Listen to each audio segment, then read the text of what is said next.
Well, this week, Kenya bid farewell to one of the pioneers of the tourism industry in the country, G.S Vohra. He passed away on the 12th of October 2013 in London and was laid to rest yesterday at the Hindu crematorium. Tonight on Who Owns Kenya, we take a look at the journey of G.S Vohra.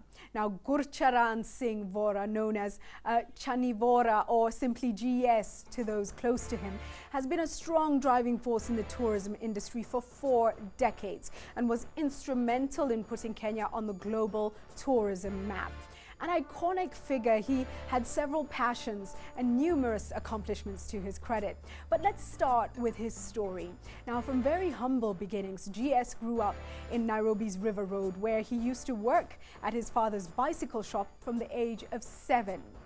His father, Sardar Singh Vora, was orphaned at the tender age of 14. With a heavy heart but armed with dreams of faraway lands and hopes of new beginnings, the young boy made his way from Rawalpindi in the Himalayan ranges to the southwestern seacoast, where he was herded onto a dhow, setting sail for wherever the winds would blow.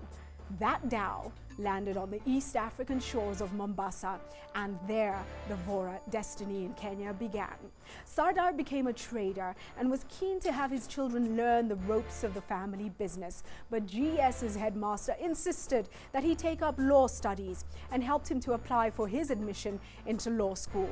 Now, GS's father needed convincing, but eventually agreed, and GS was accepted at the Honourable Society of Lincoln's Inn in London, where he graduated in 1952. He had to wait another year before being admitted to the bar, as he was too young. Now, upon graduation, he returned to Kenya to open the law firm Vora and Gitau and practiced as a successful lawyer in criminal, divorce, family and common law and the law of tort for several decades. Then in 1974, he sourced his first venture in the hotel industry in partnership with his family and John Ngata Karaoke, a friend. GS started the Sarova Hotels Group, with the first acquisition being their Ambassador Hotel in Nairobi's central business district. A very bold and spontaneous move. The deal was done with only a few 100,000 shillings borrowed from several sources, in addition to a bank loan. Of course, at that time, it was a significant amount of money. Now, the vision grew rapidly, and another opportunity came along.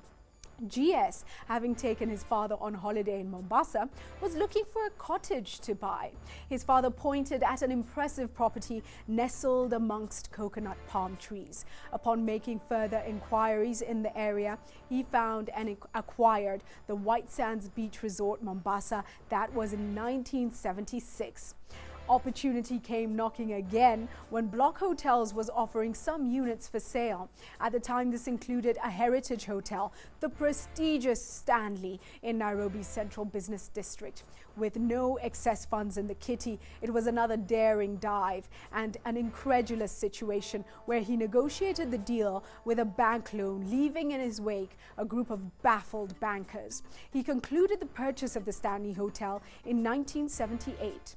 Life then took a different turn when, armed only with a stick in hand and a fearless and adventurous spirit that many say is a Vora trademark handed down from the patriarch of the family, GS set out to explore the plains of the Masai Mara in search of a site for the Sarova Mara Game Lodge.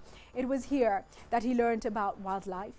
He lived with the Maasai, and he learned about trees and other healing properties of flora and fauna as well. He began his passion of protecting the environment and the wildlife.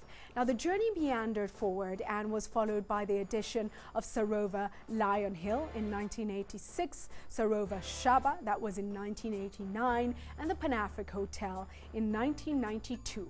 In keeping with his spirit of creativity, he then went on to start a real estate portfolio with the development of several industrial parks, office blocks, and multi-residential housing estates. A well-known philanthropist, he was involved in numerous charitable causes. As the patron of the Spinal Injuries Hospital and the Kenya Paraplegic Organization in Nairobi, he contributed not only financial resources, but more importantly, personal time and commitment to to improving the lives of those affected. He was a big part of the Bring Zach Back campaign. You remember that. Now, through setting up the Vora Foundation, he sponsored hundreds of children and adults through their school and university education. A champion of the environment, he was passionate about nature and the protection of wildlife. He initiated several conservation projects, including the planting of trees in the Masai Mara and the Lake Nakuru National Park, in addition to reclaiming and conserving the Nairobi National Park through the Green Line Initiative. He also championed the effort to raise awareness for the plight of the African elephant due to poaching, amongst other numerous initiatives. GS has been described by friends and family as a humble, selfless, and dedicated man whose inspiration will be greatly missed. And certainly, he's an icon to the tourism industry. And our quote of the week this week is from G.S. Vohra. It reads,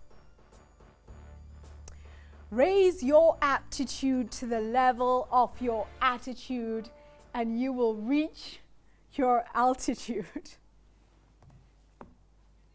I think, Bernard, it's great to see you. I think that quote is fascinating because it says, wherever you deserve to be, you shall be, basically. It reminds me of another one that says, your attitude determines your altitude. I think it can be used in the same breath as well. Yeah, absolutely.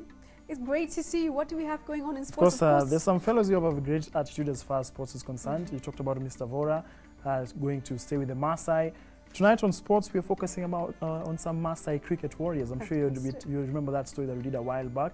Well, they're making waves in the international scene. We can't wait to watch that. Definitely. Of course, that's coming up and so much more. We get sporty after this.